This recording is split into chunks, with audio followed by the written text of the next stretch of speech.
अस्सलाम वालेकुम जी।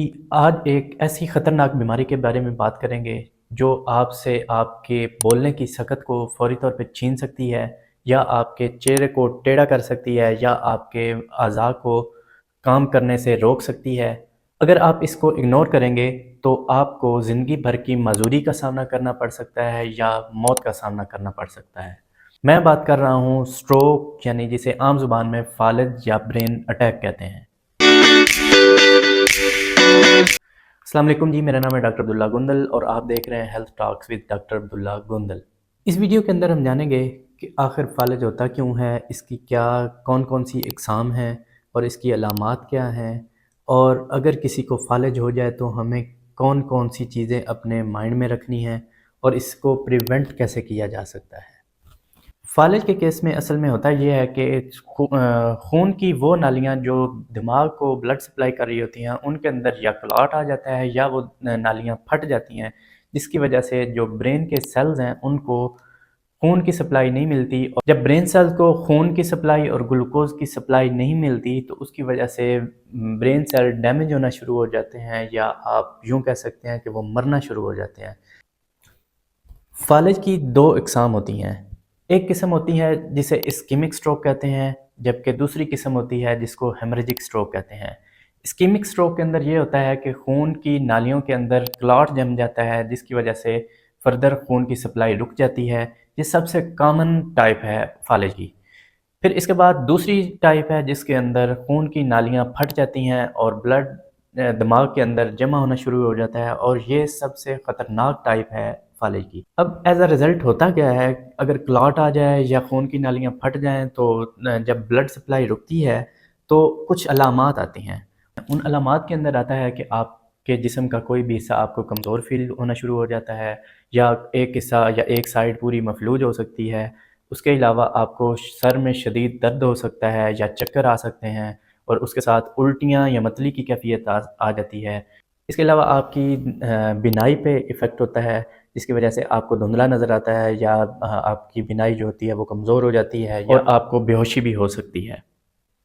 ये एक ऐसी इमरजेंसी है, अगर आप इसको नेगलेक्ट करेंगे तो आपको ज़िंदगी भर मजूरी का सामना करना पड़ सकता है, या आपकी जान भी जा सकती है। स्टडीज़ के अंदर देखा गया है कि फ़ालिज का रिस्क कुछ लोगों के अंदर ज़्यादा होता है। वो लोग जिनको बहुत ज़्यादा स्ट्रेस होता है, जिनकी शुगर कंट्रोल नहीं होती, जिनके ब्लड प्रेशर कंट्रोल नहीं होता, या वो लोग जो मोटापे का शिकार होते हैं, उनके अंदर फ़ालिज का रिस्क ज़्यादा हो जाता है।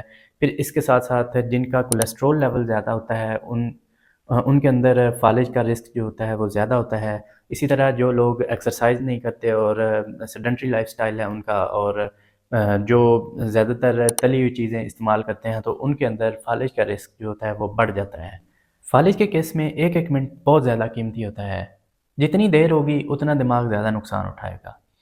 जब हमारे सामने किसी को फ़ालिज होता है तो हम मुख्तलिफ़ गलतियाँ करते हैं। उन गलतियों के अंदर आता है कि हम मुख्तलिफ़ घरेलू टोटके इस्तेमाल करते रहते हैं, या उसे पीरों-फ़कीरों के पास लेके घूमते रहते हैं, तो इससे टाइम ज़ाया होता है।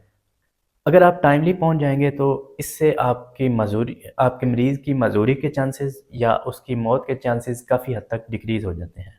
कुछ चीज़ें ऐसी हैं जिनको करके हम फ़ालिज के रिस्क को कंट्रोल कर सकते हैं। उनके अंदर आता है कि आप अपने शुगर या ब्लड प्रेशर का ख़्याल रखें, उनको कंट्रोल में रखें, कोलेस्ट्रॉल लेवल को ना बढ़ने दें, रोज़ाना एक्सरसाइज़ करें, नमक का इस्तेमाल कम करें। अगर आप स्मोकिंग करते हैं तो उसे क्विट कर दें, और अपनी रोज़मर्रा की ज़िंदगी के अंदर एक्सरसाइज़ ऐड करें, रोज़ाना वॉक करें, और वक्तन-फ़वक्तन अपने मुआलिज से चेकअप करवाएँ। इस सारी डिस्कशन के बाद आपके लिए मैसेज ये है कि अगर आपके सामने कोई भी ऐसा मरीज़ आए तो उसे घर में रखने की बजाय फ़ौरी तौर पे हॉस्पिटल शिफ्ट करें, क्योंकि जितनी जल्दी वो हॉस्पिटल शिफ्ट होगा उतने ही उसके मजूरी के चांसेस या मौत के चांसेस कम हो जाएँगे।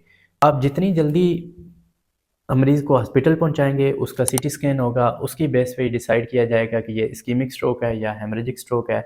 उसी सीटी स्कैन के अकॉर्डिंगली आगे प्रोसीड किया जाएगा कि अगर इस्कीमिक स्ट्रोक हो तो उसके लिए एक इंजेक्शन ऐसा लग जाता है जो कि उस क्लॉट को रिमूव कर देता है, अगर मरीज़ 3 घंटे के अंदर पहुँच जाता है, और ये इंजेक्शन गवर्नमेंट के हॉस्पिटल में अवेलेबल होता है। या हेमरेजिक स्ट्रोक की सूरत के अंदर कोई सर्जरी भी परफ़ॉर्म करना पड़ सकती है।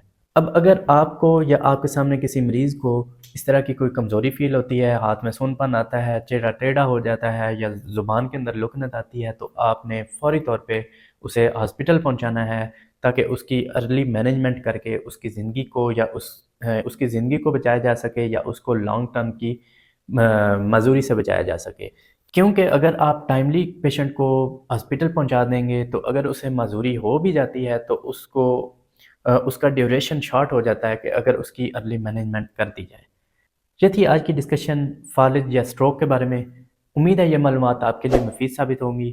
اگر یہ معلومات آپ کو اچھی لگیں تو یہ دوسروں تک بھی شیئر کریں تاکہ دوسروں کی زندگیوں کو بچانے میں آپ اپنا کردار ادا کر سکیں۔ والسلام۔